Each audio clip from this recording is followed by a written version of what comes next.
की। मोदी भगाओ देश बचाओ, मोदी भगाओ देश बचाओ, मोदी भगाओ, मोदी हटाओ देश बचाओ, मोदी हटाओ देश बचाओ, ईवीएम हटाओ देश बचाओ, ईवीएम हटाओ देश बचाओ, ईवीएम हटाओ देश बचाओ, रियासत का दर्जा वापिस दो, वापिस दो, रियासत का दर्जा वापिस दो, हमारी रियासत वापिस दो, वापिस दो, गवर्नर जल्दी दो, और नहीं तो फिर जम्मू कश्मीर रियासत वापिस दो, वापिस दो, वापिस दो, जम्मू कश्मीर रियासत वापिस दो, वापिस दो, वापिस दो, डोगरा रियासत वापिस दो, वापिस दो, वापिस दो, इल्हाक की शर्तें लागू करो, लागू करो, लागू करो, इल्हाक की शर्तें लागू करो, लागू करो, लागू करो। आज हम जंतर मंतर पर जो जम्मू कश्मीर रियासत को तोड़ा गया है, मिशन स्टेटहुड जम्मू कश्मीर, मुल्क की आवाम की तरफ से ये पैगाम लेकर के आए हैं कि जम्मू कश्मीर के साथ बहुत बेइंसाफी हो रही है। इन्होंने हमारी रियासत का दर्जा छीन करके, रियासत को तोड़ करके, मामूली सी यूनियन टेरिटरी बना करके जम्मू कश्मीर की आइडेंटिटी, इतिहास, कल्चर, डेमोग्राफी के ऊपर भारतीय जनता पार्टी ने हमला किया है। और हमारी ये मांग है, हम यहां से पूरे मुल्क को ये पैगाम भेज रहे हैं कि जम्मू कश्मीर को लेकर के नरेंद्र मोदी, भारतीय जनता पार्टी मुल्क के लोगों को गलत बता रही है कि जम्मू कश्मीर खुशहाल है और जम्मू कश्मीर में हालात ठीक है, जबकि इन्होंने हमें गरीब बना दिया। गुर्बत जम्मू कश्मीर में पैदा हो गई, हमारी रियासत तोड़ दी, हमारा स्पेशल स्टेटस छीन लिया। भारत के साथ जिन शर्तों के ऊपर इल्हाक हुआ था, वो इल्हाक की शर्तें सब तोड़ दी भारतीय जनता पार्टी ने 5 अगस्त 2019 को। इसीलिए आज हम दिल्ली में जम्मू कश्मीर की 1 करोड़ 30 लाख अवाम को बचाने के लिए आप सारे पत्रकार बंधुओं घर घर में और 140 करोड़ अवाम तक हमारा ये पैगाम पहुंचाएं कि जम्मू कश्मीर की आवाम को, लोगों को आपकी जरूरत है। और साथ में हमारा स्पेशल स्टेटस 370-35 से वापस किया जाए। यही बात, यही हम जम्मू कश्मीर का पैगाम मुल्क के नाम के ऊपर भेज रहे हैं और ये पैगाम हमारा घर घर तक पहुंचाएं। इन्होंने हमारा स्पेशल स्टेटस छीन करके, 370 तोड़ करके, इन्होंने जम्मू कश्मीर का इल्हाक अनकॉन्स्टिट्यूशनल, गैर कानूनी इल्हाक तरीके से भारतीय जनता पार्टी ने तोड़ा है। और ये हम, उसके बावजूद भी हम हिंदुस्तानी हैं। ये लोग मजहबों के नाम के ऊपर मुल्क को बांटते हैं। मिशन स्टेटहुड की ये मांग है, घर घर तक पहुंचाएं कि रियासत का दर्जा, स्पेशल स्टेटस 370, 35A और जम्मू कश्मीर, लद्दाख को इकट्ठा करके पीओके, गिलगित बल्टिस्तान को भारत का और जम्मू कश्मीर का हिस्सा बनाएं।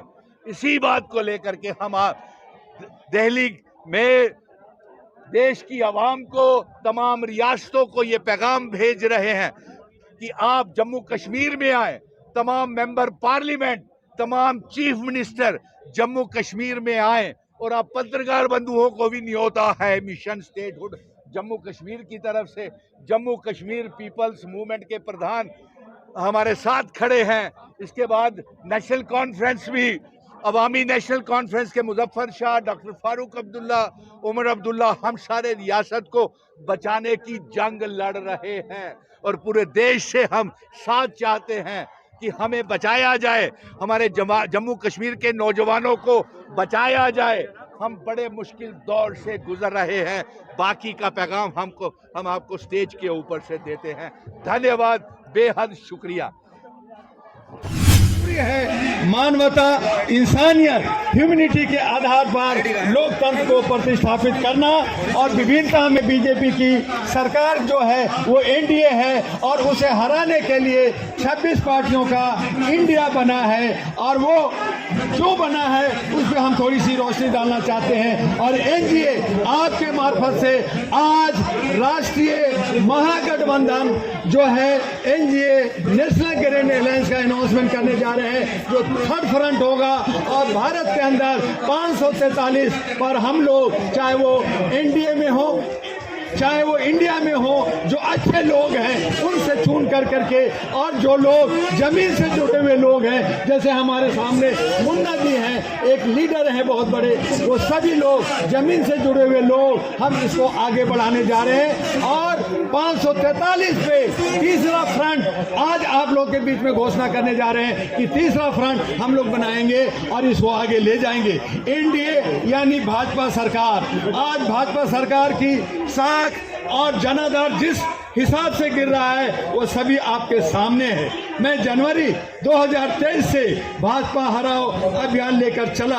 पहली कामयाबी हमें कर्नाटक में मिली। अगर आप सब देखें कि किस प्रकार वर्तमान सरकार जुमले पे जुमले कर रही है, मानवता का हनन, भेदभाव और जातीय उन्माद चरम सीमा पर पहुंच गया है। लोग बेरोजगार हो रहे हैं, शिक्षा और स्वास्थ्य आम जनता की पहुंच से बाहर हो गई है। देश के संसाधन निजी संसाधनों, निजी सेक्टर के हाथ में दिया जा रहा है, या यूं कहें कि दे दिया गया है। जनता की आर्थिक स्थिति निम्न स्तर पर, या यूं कहें घर परिवार चलाना आज मुश्किल हो गया है। ऐसी सूरत में कुछ लॉलीपॉप के सहारे क्या पुनः बीजेपी को स्वीकार करेगी? बीजेपी अपनी जीत के लिए आश्वस्त है। 38 पार्टियों, या यूं कहें अली बाबा 40 चोर की कहानी को चरितार्थ करते हुए अकेले आदरणीय सम्माननीय हमारे प्रधानमंत्री नरेंद्र मोदी जी आगे बढ़ रहे हैं। दूसरी तरफ भाजपा को हराने के लिए 26 पार्टियों से अधिक समूह बनाकर इंडिया मैदान में ताल ठोकने के लिए तैयार हो रही है। अगर हम गंभीरता से देखें तो एक NDA make in India, new India का नारा देने वाला हर भारतीय को उल्लू बना रही है। और दूसरी तरफ इंडिया यानी ईस्ट इंडिया कंपनी बनाकर पहले भी ये सारे समूह जनता को ठगे हैं और आज पुनः ठगने के लिए कुछ लॉलीपॉप का वादा कर मैदान में आ रही है। ऐसी सूरत में हमारी भोली भाली जनता क्या करे, क्या न करे, कहाँ जाए कहाँ न जाए कि उलझन में उलझी हुई है। साथियों, आज जरूरत है लोकतंत्र को साफ सुथरी छवि देने के लिए नौजवानों, महिलाओं और बुद्धिजीवियों को आगे आने की। जो लोग अपने मत का मतदान नहीं करते उन्हें आगे आने का और अच्छे सच्चे देश हित में काम करने वाले लोगों को आगे लाने का। जब देशभक्ति नहीं होगी तब तक अच्छे जनप्रतिनिधि का हमें अभाव रहेगा। आइए बार बार गंभीरता के साथ सोचिए, आपस में सलाह मशवरा कीजिए, जैसा कि सुप्रीम कोर्ट और चुनाव आयोग भी चाहती है कि अच्छे सच्चे लोग लोकतंत्र का स्तंभ बने और भ्रष्टाचारी क्रिमिनल तत्व के लोगों के हाथों में सत्ता की चाबी नहीं हो। आज के कार्यक्रम का उद्देश्य लोकतंत्र को खत्म करने से कैसे बचाया जाए, व्यवस्था में परिवर्तन और पारदर्शिता कैसे लाई जाए और भारत के 140 करोड़ की जनसंख्या को एक सूत्र में यानी समानता के आधार पर मानवता, इंसानियत, ह्यूमैनिटी को साथ लेकर चलने वाले जनप्रतिनिधियों को चुनाव कैसे किया जाए। हम सभी को हाथ पर हाथ रखकर या अर्थहीन बातों में न पड़कर सार्थक सोच बनाकर ऐसी जनप्रतिनिधियों को वोट दें जो राष्ट्र के हित में हो, चाहे किसी भी पार्टी के हो, किसी भी धर्म के हो, किसी भी जात के हो, लेकिन उनकी सोच राष्ट्र हित, समाज हित और सबको साथ लेकर चलने का हो तो हमारे सच्चे जनप्रतिनिधि बन सकते हैं। अच्छे सच्चे लोगों की 140 करोड़ की जनसंख्या में कोई कमी नहीं है, बस हमें जोड़ी बनकर पहचान करने की जरूरत है और मिलकर राष्ट्र निर्माण के लिए काम करना है। आप सभी के साथ अखिल भारतीय मानवाधिकार एसोसिएशन ऐरा, जो 36 वर्षों से भारत के कमोबेश सभी राज्यों में मानवता की जन जागरूकता चलाता आ रहा है। आज जो जागरूक नहीं थे वो भी जागरूक हो गए हैं। अखिल भारतीय मानवाधिकार एसोसिएशन ऐरा ने एक कदम आगे बढ़ाकर 2009 में ऐरा नेशनल पार्टी एनपी चुनाव आयोग से रजिस्टर कराई, इसी उद्देश्य से कि भारत के लोकतंत्र में समरसता आए, अनेकता में एकता, यानी एक बगीचे में विभिन्न तरह के फूलों की खुशबू लेकर पूरे वातावरण को खुशबूनुमा बना दे। विकास की राह पर देश चले, सभी बेरोजगारों को रोजगार मिले, शिक्षा और स्वास्थ्य विश्व स्तर पर बने, लेकिन कम संसाधनों और जात पात के उन्माद में, भ्रष्टाचारी और स्वार्थ के कुचक्र में मानवता घुटने टेक रही है। साथियों, आज जरूरत है मानवता, इंसानियत और ह्यूमनिटी को मनाने वाले लोग इकट्ठे हों और साथ इकट्ठे होकर ये जो है लोकतंत्र को बचाएं। उसी का नाम हमने राष्ट्रीय महागठबंधन एनडीए दिया है। आज 219 पार्टियों का महागठबंधन जो पूरे भारत में फैली हुई है, जो जमीन से जुड़ी हुई है, हम उनको लेकर करके आगे बढ़ रहे हैं। और सोशल मीडिया जो 200 से ज़्यादा, हम उनके हक अधिकार के लिए, उनकी आवाज़ के लिए हम समूह बना करके और मुक्त दूरी आयरन नेशनल पार्टी जो है, जो जनवरी से लड़ रही है, उसे हम लोकतंत्र बचाने के लिए, व्यवस्था परिवर्तन के लिए हम आगे आ रहे हैं, संघर्षशील हैं। आप हमें साथ दें, सत्ता में भागीदारी लें और भारत की समस्या को समूल नष्ट करने के लिए हम सब वचनबद्ध हों, तभी हम लोग चोर उचक्के को भगाएंगे। और मैं अंत में कहना चाहूँगा कि जो चोर लोग हैं, जो चौकीदार हैं, जो सेवक हैं, उनको जो है सड़कों पे आना चाहिए, उनको घर के बाहर होना चाहिए, ना कि पार्लियामेंट और घरों में और एसी में और कोठरियों में बैठे रहें। आज जंतर मंतर पे लगातार मांगे लोग लेके आते हैं, लेकिन उनकी मांग सुनेगा कौन जब हमारे सारे के सारे चोर बैठे हैं। और जो साधु सन्यासी, जो मुल्ला लोग हैं, जो हमें भटका रहे हैं, उन तमाम लोगों को, जो हमारे धर्म कर्म को भ्रष्ट कर रहे हैं, उन तमाम लोगों को चाहिए कि वो जो है जंगल में जाएं और वहां अपना भाषण दें, अपना वहां प्रवचन दें और अपना काम चलाएं। ये शहरों में, गांवों में भोले वाले जनता को न लूटें और अच्छे सच्चे लोग, पढ़े लिखे लोग जो है संसद में जाए। इसलिए मैंने आज का जो विषय है कि एनडीए में जो अच्छे लोग हैं उनको चुनो और जो खराब लोग हैं उनको हरा दो। और फिर इंडिया में उसमें भी बहुत सारे अच्छे लोग हैं, उनको आप वोट दो, उनको जिताओ। बाकी जितने चोर हो चुके हैं, जितने क्रिमिनल हैं, उनको हरा दो। और बाकी जो बचा हुआ सीट है उसके लिए एनडीए यानी नेशनल ग्रैंड अलायंस हम लोग बना रहे हैं। और उन तमाम लोगों को लेके, पढ़े लिखे साथियों को, नौजवानों को, महिलाओं को और सोशल मीडिया को हम लोग आगे बढ़ाएंगे। जो ये पेड मीडिया है, जो गोदी मीडिया है, जो इलेक्ट्रॉनिक मीडिया है, जो सरकार के इशारों से चलती है, हमने उनको भी आज इन्वाइट किया था, वो नजर नहीं आ रहे हैं क्योंकि वो सोशल मीडिया से ठार खा रहे हैं। हम सोशल मीडिया को इतना मजबूत कर देंगे कि इतना मजबूत कर देंगे कि वो जो पेड मीडिया है, जो आज को स्ट्रीम मीडिया कह रही है, वो भागता हुआ नजर आएगा। जैसे सरकार को आगे बाहर भगाना है, सोशल मीडिया जिंदाबाद, आज का कार्यक्रम जिंदाबाद जिंदाबाद।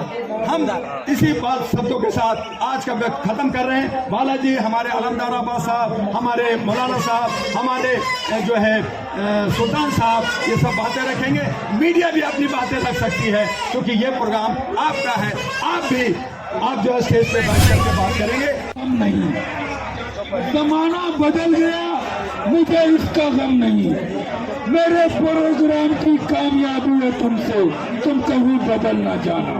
तो भाइयों दोस्तों, ये जो आज 9 अगस्त 1920 को जो ये प्रोग्राम चल रहा है, ये भ्रष्टाचार के खिलाफ है।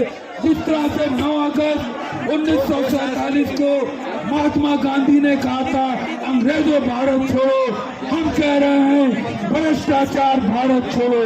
देश की जनता आती है और 2024 में एक नई संसद होगी, एक नया पार्लियामेंट होगी, नए संसद सदस्य होंगे और नई सरकार होगी और वो संविधान उसी तरह से चलेगा। इस संविधान को कोई छेड़ नहीं सकता, कोई बदल नहीं सकता। केवल भारत की संसद ही इसमें अमेंडमेंट और इसमें संशोधन कर सकती है। 1857 की बगावत की तरह आज भी ये दिखाना चाहती हूँ कि आज हमारे साथ वही हो रहा है जो अंग्रेजों के टाइम में हुआ था कि हीरे जवाहरात न दौलत की बात करे,